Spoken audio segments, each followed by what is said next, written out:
Bismillahirrahmanirrahim. Assalamu alaikum. Hürmetli televizyon görüşler. Reallıqımızga nazar programımızın 6. sanı görüşünlerini kızgın karşılamız. Ben Abdullah Yalqın. Qadirli görürmelerimiz, Allah'a ma'lum bolgandek başlagandın buyan her 2 haftada bir qatim aslida shanba kuni mushu saat, yani saat 5'te İstanbul vaqti huzurunlarda bulup atqan edik. Bugün payshanbaga elishimizdagi sabab tunigun e'lonimizni berdik. Hammalarga ma'lum bolgandek Türkiye'de shu yangi yil munosabati bilan erteden başlap, yani bugün kaçtan başlap ko'chaga chiqish cheklamasi bo'lganligi uchun programmamizni shanba kuni mahrum qolmasligimiz uchun bu foydali programmadan bugun payshanbaga elib huzuringizda o'tiribmiz. Albatta boshlagandan tortib har temada nihoyatda muhim bo'lgan o'zimizning ichidagi, millatimiz ichidagi realligimizga nazar solgan asosda tuzishga tegishlik, diqqat qilishga tegishlik masalalarni kun tartibga keltirib kelyapmiz. Tünügün e'lonimiz bergandek bugungi temamizmi oldi bilan men mehmonimni bir xush keldingiz deb o'ylay. Programmamizning doimliq mehmoni hammalar tanishib bo'lgan hurmatli ustoz, vatan ishchi va sirda tunilgan, hozir Konya Selçuk Üniversitesi tarix fanlari doktoranti Abdurahim Davlat efendimni taklif qildik. Qimmatli vaqtdan chiqarib ziyoratimizni qabul qilganligi uchun ko'p rahmat aytamiz oldi bilan. Aleykümselam. Ben Muhammed'e rahmet eyledim. Rahmet, Allah razı olsun. Konya inşallah selametçilikte hemen selamet durvatkansızlar inşallah. Yaxşı Allah'a şükür. Yaxşı durvatımız. Konya'daki kıyırdaşlarımızla mı sizden başlayıp selametimiz inşallah. Bugünkü aldı bilen programımız Naq Meydan'dan YouTube ve Facebook arkalı tarixli otudu kadarlık görmelerimiz.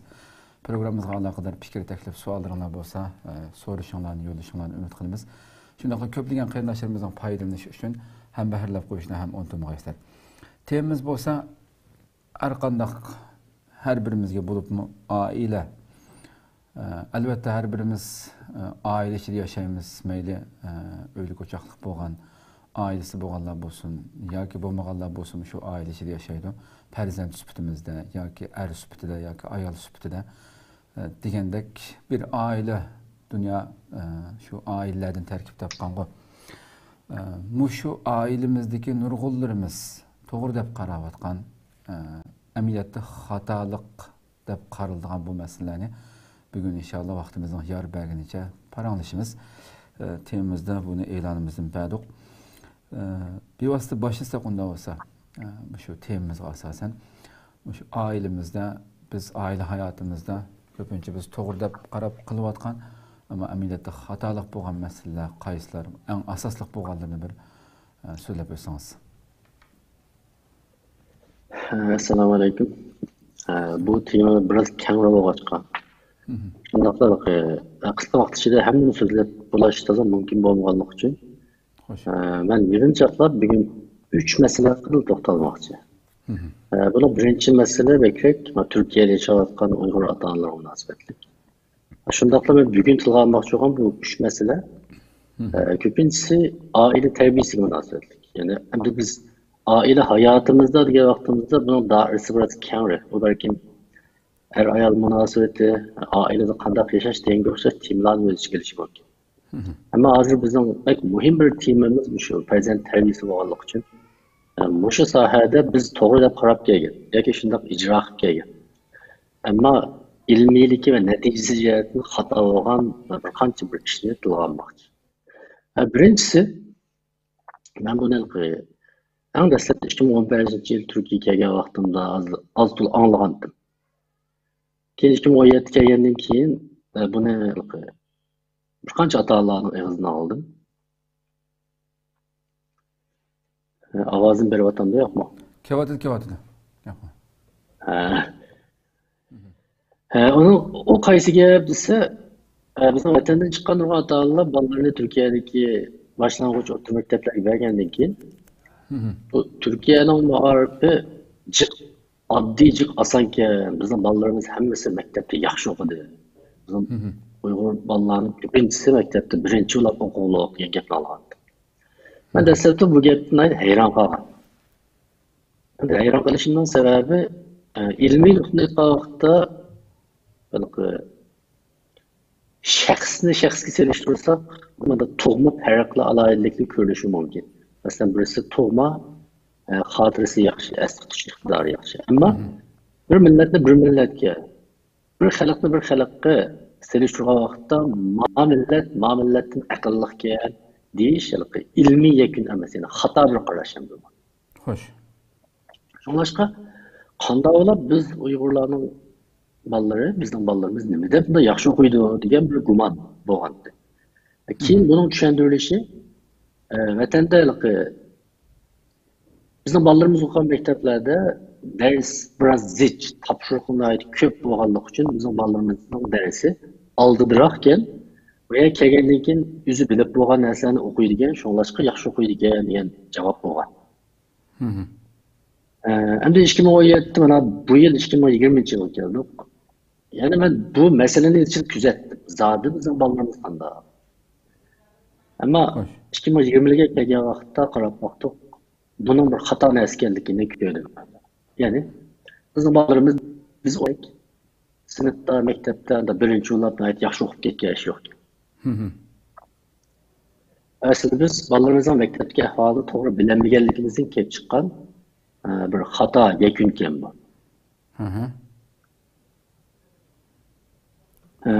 Türkiye'nin ma'arifi bek addiyken, bek asanken degan ota-onalarning ko'pinchisi da qarab baksan, o'zining ballarının maktabda o'qiyotgan darsliklarini bir varaqlab ko'rib bakmagan ota-onalar.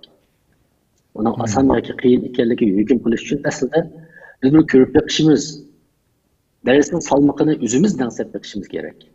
Ammo bizning ballarimiz qarmoqqa yomon emasdek o'qiyotgandek turgan ekan, balam yaxshi o'qiyotdi deb biz dastlabda biroz yostiqni xirlab yetibdimiz.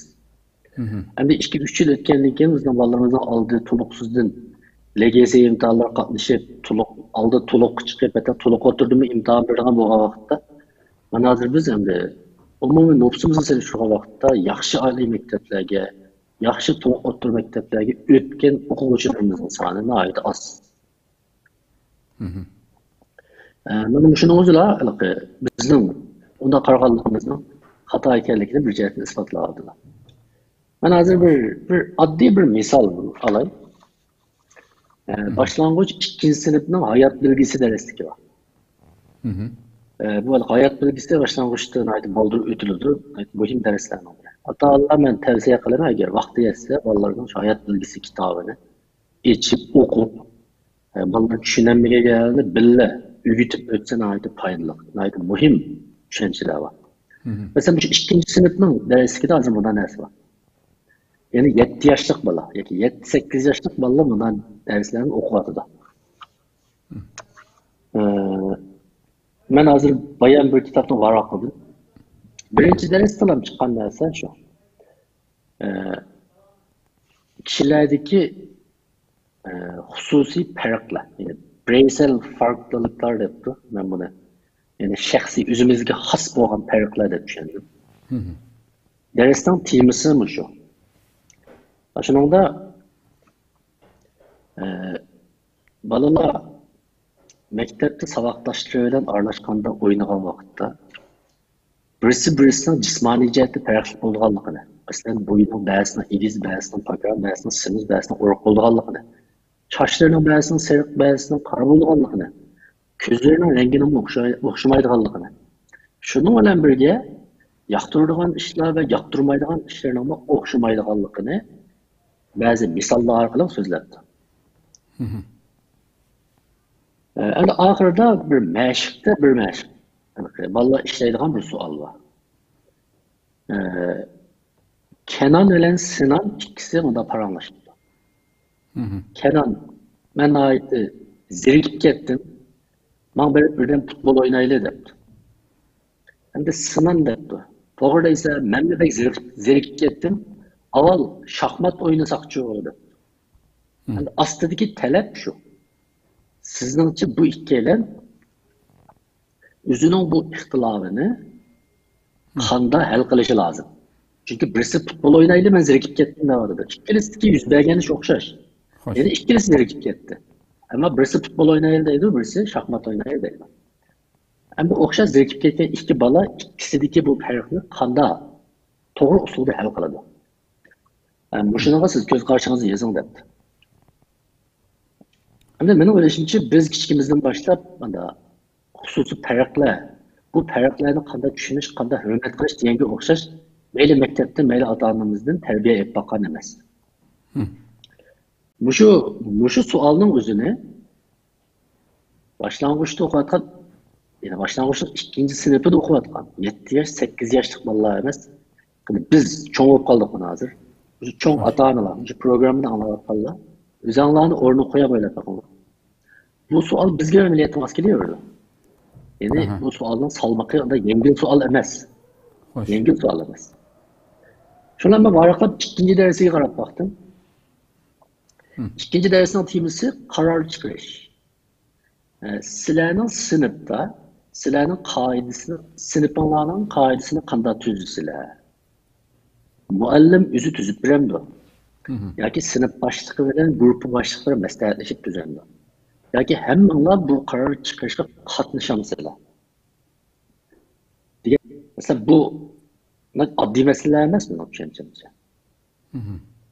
Biz atalmış o'ylagan osonkan deganga tushmaydi u. Oson emas. Bir qaror chiqarishning qanday bir jarayon ekanligi, qaror chiqarishning qanday bosqichlarni beshini o'tkazadiganligi, qaror chiqarishga siz qatnashamsiz yoki qatnashmamsiz. Chiqargan qarorning sizning keyingi hayotingizga qanday ta'sir ko'rsatadiganligi degandek temalarni nurg'un mashqlar bilan ishlashga o'rinlashdi. Ama 3-darsga qarab baktım. O hayran kaldırdı beni. 3-dersteki sual Türkçe grup çalışması. Yani bu öğrencisi bir grup hizmeti. Grup hizmeti kandak bulurdu. Bugünkü bugünkü günde biz balalar emez bu çoğunlar mı bir grubun hizmetini kanmaşıp kılamıyordunuz. Yani bir grubun hizmet kandak bulurdu. Kim riyasetçilik qildi, kimlar qanday vazifalarni ustiga oldi, guruhning ichida qanday maslashimiz degandek nurg'un masalalar bor. Mana bu masalalar oddiy shaklda bo'lsin, boshlang'ich 2-sinfning dars kitoblarida bor. Hadi biz o'zimizni yana bolalarni o'rniga qo'yib turib, shu savollarni da o'ylab baqsak, oddiy savollar emas. Ya'ni dars biz o'ylagandek, biz tushunagandek unda oson emas, unda oddiy emas. Yana boshlang'ichning 3-yillik sinfidan boshlab Türkçe grammatiki ötülüşü başlaydı. Anlarımız ilgi nime bir cümlede, toldurgucu nime, haber nime diyen suallara cevap verişti başladı. Benim bilişimce, ben başlangıçta okuyatkan vaktinde bu cümle bölekleri biz toluksuzluğu çıkkandan keyin ötülüşü başladı.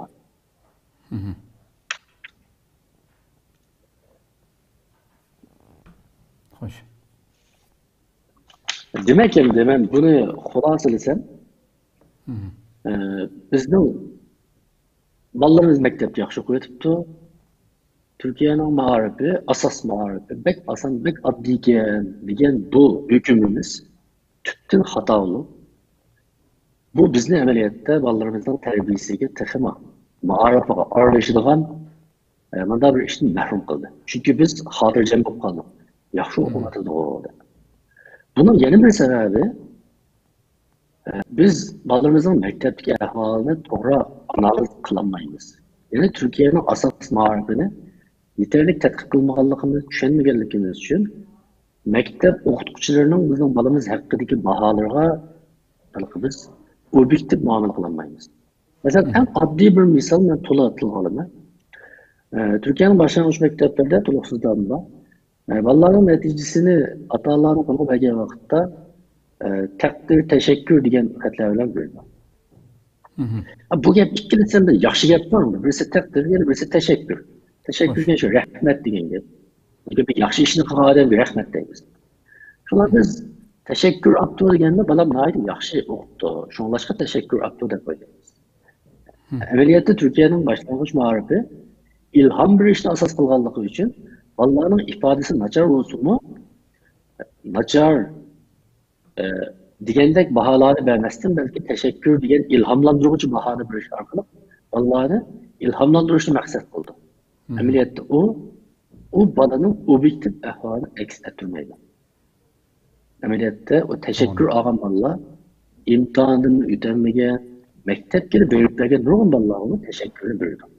Amma biz məktəbdəki anasını toluq düşənməgənlikimiz üçün balam təşəkkür aldı, təqdir aldı deyiblər. Bunun qalıqı rəflətməsiniz. Amma üçüncü nokta, hətta məktəbdə təqdir alğan təqdirdir bu.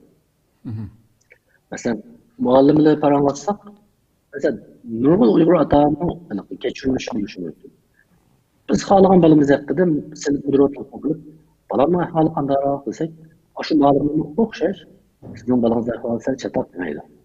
Oy, bək yaxşı, bu şeydən eski azraqla diqqət olsa, sən əstayirli olsa, tapşırıqlı vaxtında işləsə, balınız bək yaxşı olub gidiyor.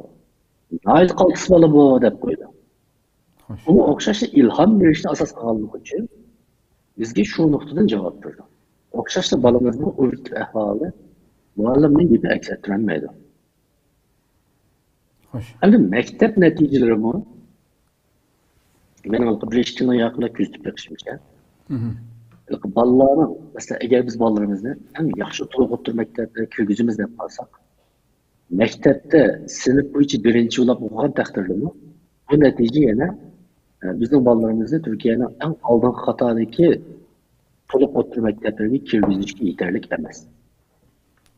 İkinci biz bu timide məxsus toxtulaylı. Yani Türkiye asas mağarib hakkında biz bir ayrım program olaylı.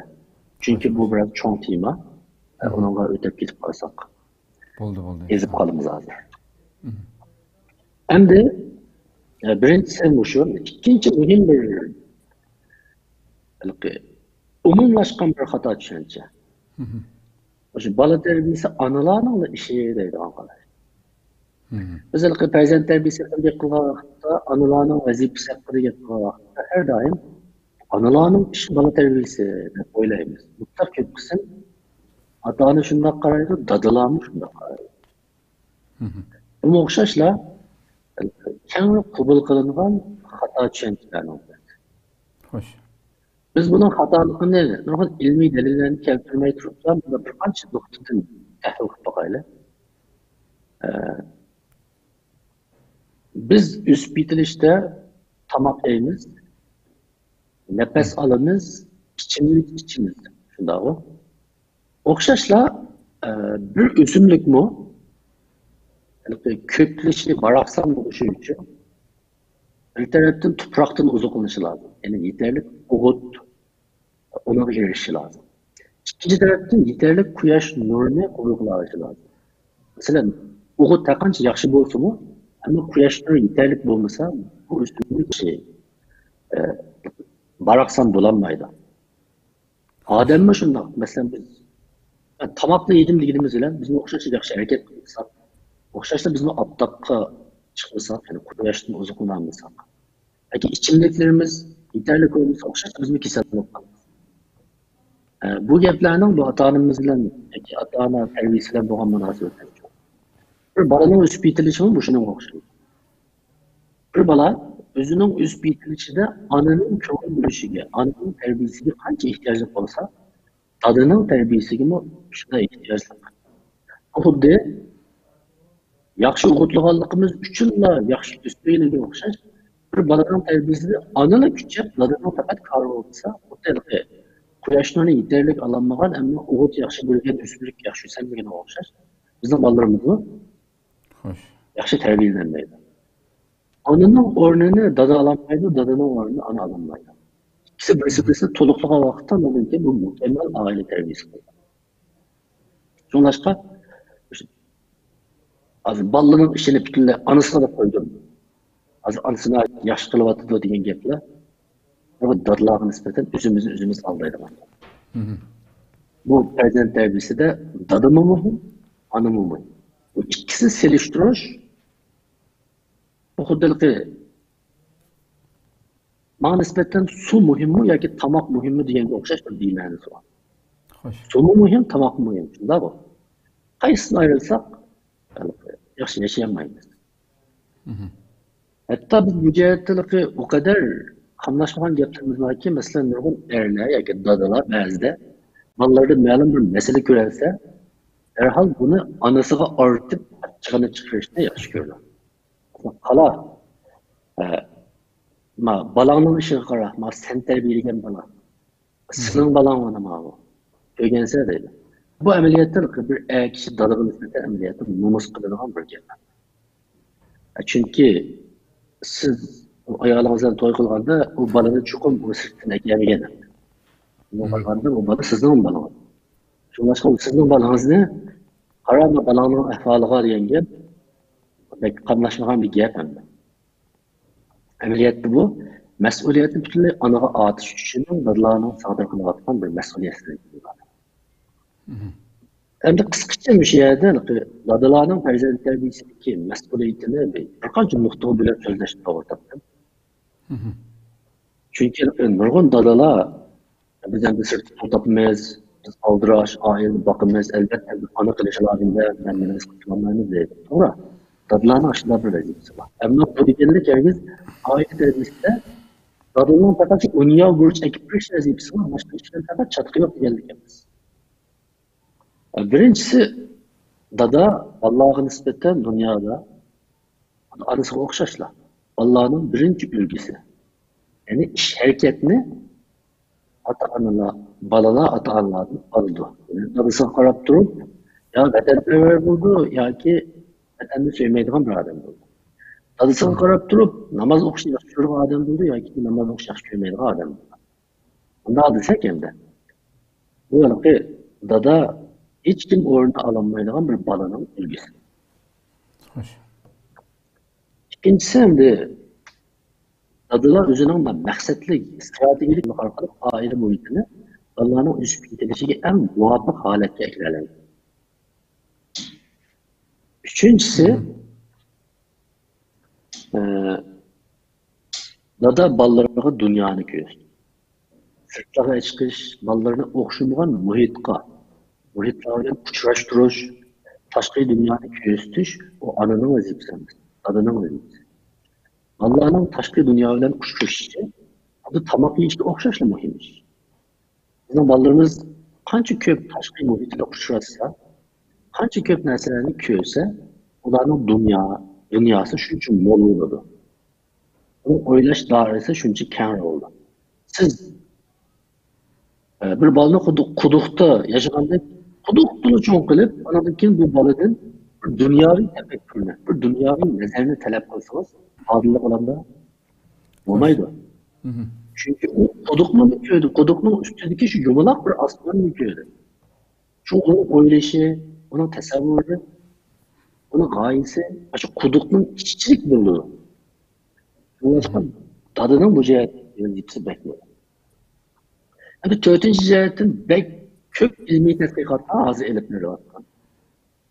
Şu dadının balığa ağırlaşının, balığın mektepteki uç neticesiga, onun ictimai alaqı iqtidar, psixik sapasının köyüsüdüğün tesir hakkında bek kök tetbikatlar var. Ama yığın çaqlağa vaqtda şu.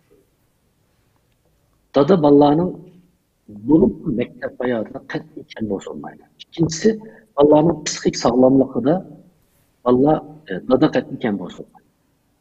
Hoş. Dadısı qancha aralashgan bolalarning maktabdagi natijasi shuncha yaxshi. Dadısı qancha kar olmagan bolalarning maktab natijasi shuncha tuvan bo'ldi. Buni dada anasiga atibla, anasiga döngep qutulolmaydi.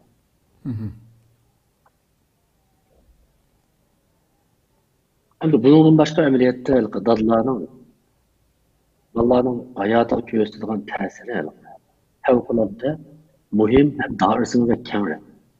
Ben bu bir qancha nuqtani dadlarning samimiysilishi bilan kifoya qildim. Endi oxirida uchinchi muhim nuqta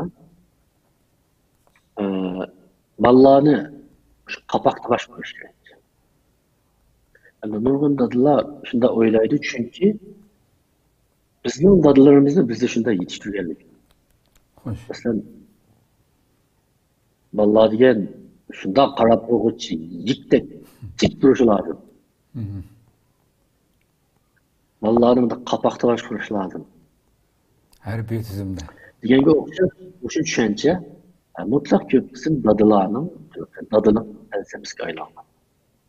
Masalan, bolalarning dadalar ota-onasi bilan ba'zi ishlar maslahatlashishi yoki dadasiga o'xshamaydiganroq ma'lum bir fikr qarashdi buni oshkora deyince.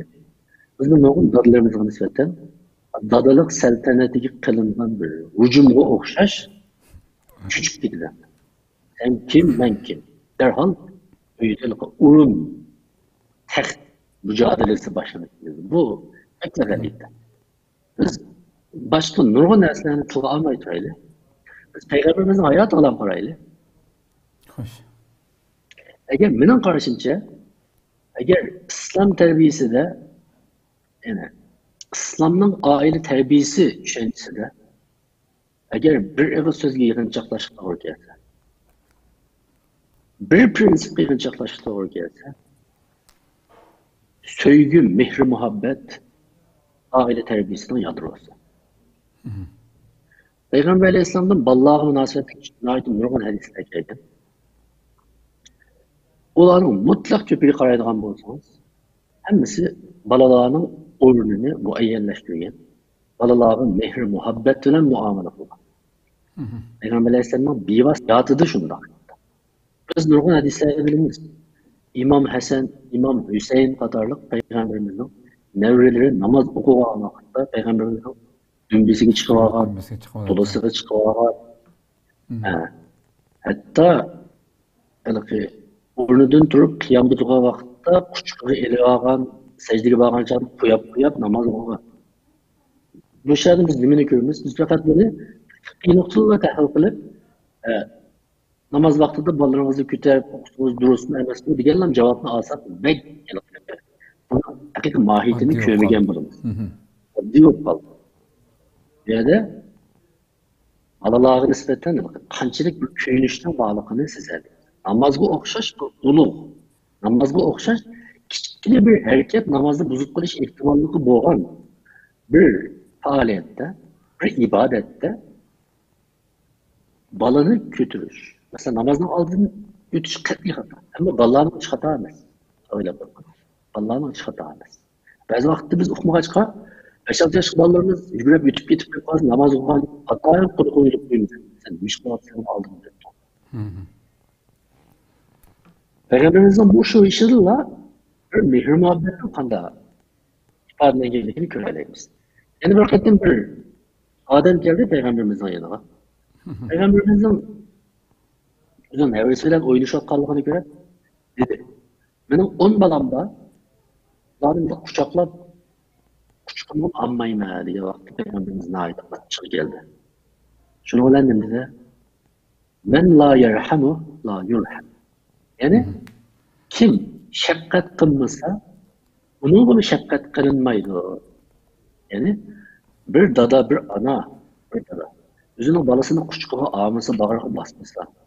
Onun pişanısından öpmese, söymese, ona mehr muhabbetini ıslanmasa, o çağda bunda kişiye rahim şefkat kılınmaydı.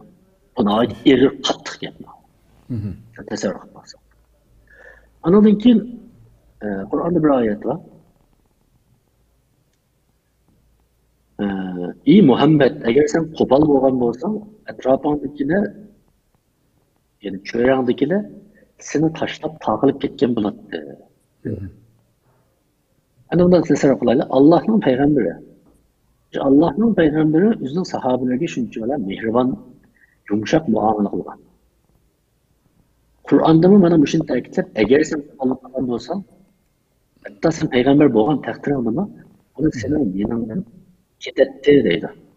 Hem de biz bunu ailemiz gütteyle, adı nurgun adamlar mında şikayet kıldı. Balam 15-16 yaşga kirdi, men bilan faqat aralashmaydi. Ash uyda tug'usi yo'q. Ash kechib ketgusili bor. Deydi. Shuning tagida yotgan sabab nima? Aslida u balani 15-16 yoshga kirib bo'lguncha biz o'zimizning har xil qo'pol, hurmatsiz muomalalarimizdan uydan to'liq zeriktirib bo'lgan. Normalda bir inson üzünün hem yerden ziriksin, üzünün ailesinden ziriksin. Çünkü aile bir insanın en ahırda kayıtıdığın bir uğursu. İçeri baranmağa vakitte bir insan. Şuna ama mesela dostunun bir gün baranmadı. Dostu tarafından bir ret kılındı. İşi vayron bo'ldi, tijoratga qaytaman dedi. O en ahırı kaya kaydı da ailesiye kaydı. Yani aile bir insanın uvesi. Şu aile gibi kayıtkısı gelmeydiğin noktada şu bir adamın. O ailedeki ata-ana bilen boğan netçilik uçuğulsuz münasebetler. 5 yıllık arası. Ama bu şunanın tigir yatkan derse balaların köngülü, ruhu, psikik ihtiyaçları tulup nazarga elinmaganda shunday bo'ldi. Bayan o'xshash kichik bola qapoq ochmaslik lozim, gayrenga meni orada. Kichik olgan qanchalik nimetdi, u bilmaydi, u o'qimaydi, u qilolmaydi. Boş keladi deganga o'xshash nurg'un shu qarashlarimiz sababidan biz bolalarimizni odam o'rniga qo'yib muomala qilmaymiz. Ammo kulkilik yeri biz bolalarimizni qaltis odam bo'lishini umid qilamiz. Siz balangizni odam o'rniga qo'yib turib muomala qilmaysiz yo'q, ammo balangizdan qaltis odam bo'lishini talab qilasiz. Bundan bir külkilik bir ziddiyet olan da. Şunlaşka bunu unutup kalmaslık lazım. Bala kapakta başkurulmaydı, tayakta başkurulmaydı. Tayakta başkurulduğun neyse biz ezildi bir kıvatkan neyse. Biz koyunu, işekni tayakta başkururuz. Çünkü bizim gipimizi anlamalık için. Ama biz balalarımızda mı tayakta başkursak, o vakitte biz balalarımızda aşı erildikilerden hiç kadar farkı yok bir orunu koyganımız. Hoş. Ahırda bir vakı nesilde. Bu Enes İbn Malik Reziyallahu anh'ın bizi sözletmegen bir söz. O deydi, Enes İbn Malik Reziyallahu anh'ın şunu oğullarımız birimiz. Nayet köp hadis rivayet kılgan, nayet uzun ömür görgen, nevreleri boğan bir sahabe. Lakin en mühim ki bu 13 yaşından başlayıp Peygamber Aleyhisselam'ın yanında çoğun olgan. Yani Peygamber Aleyhisselam'ın etrafından bir kırap yügen bir bala. Hizmeti de boğan bir bala.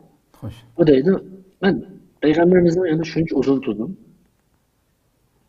Birer kıtımı beni sen bana hata kıpsa da bana taptığını açıklap bakma dedi.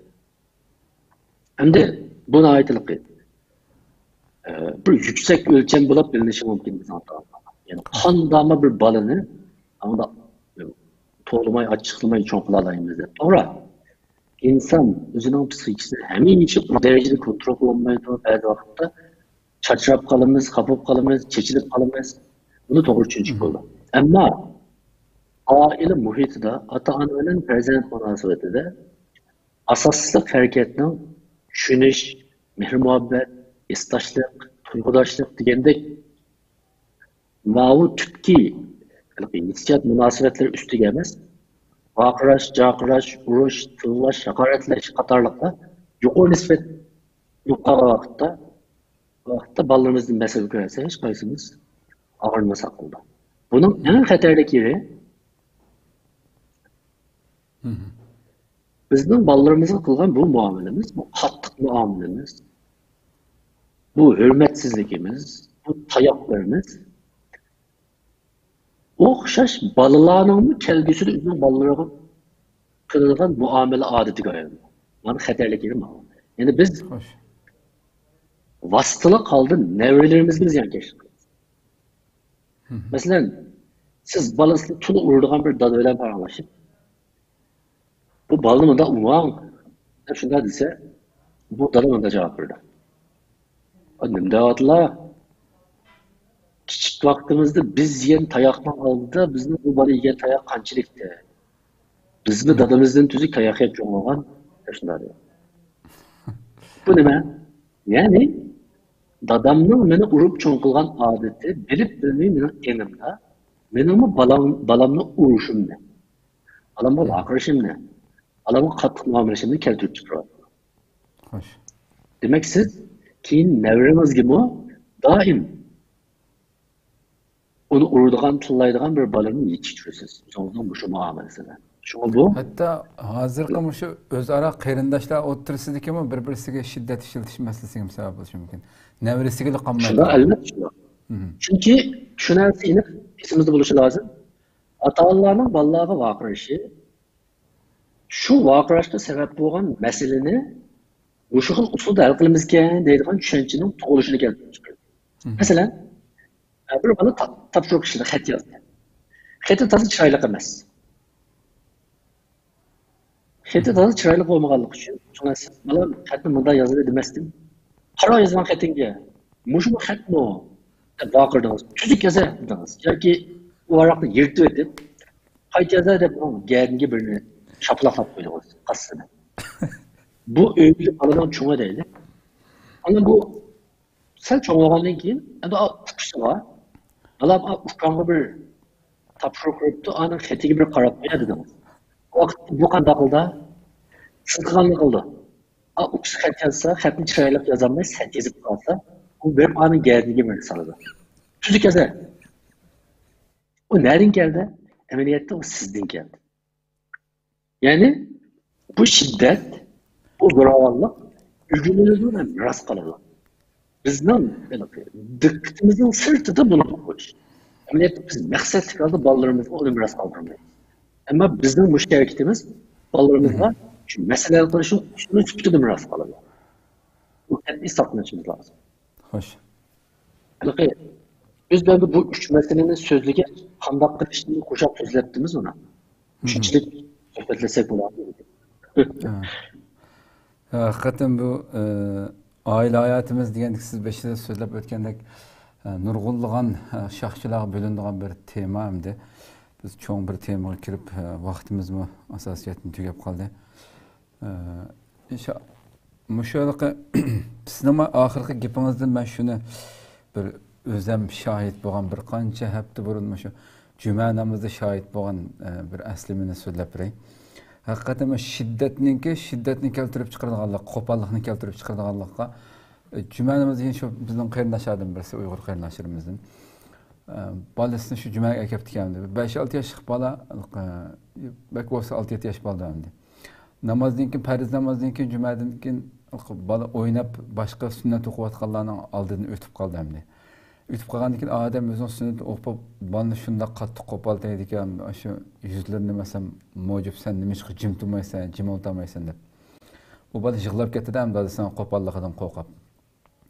Ay yanda bir 2-3 metr nerisida motorning ustida u bolaning bir kichik bir 2-3 yoshli hamda inisi bor ekanda, motorning ustiga o'ltirib qo'ygan dadasi. Bola dadasining ayliqi zarbini yeb bo'lgandan keyin ko'z oldimda ko'rib turibman o'shni.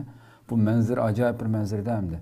Berib motosikletning ustida xiyol yo'q, jim o'ltirgan bolani berib chang shunday qattiq urdi bolani yuziga hamda.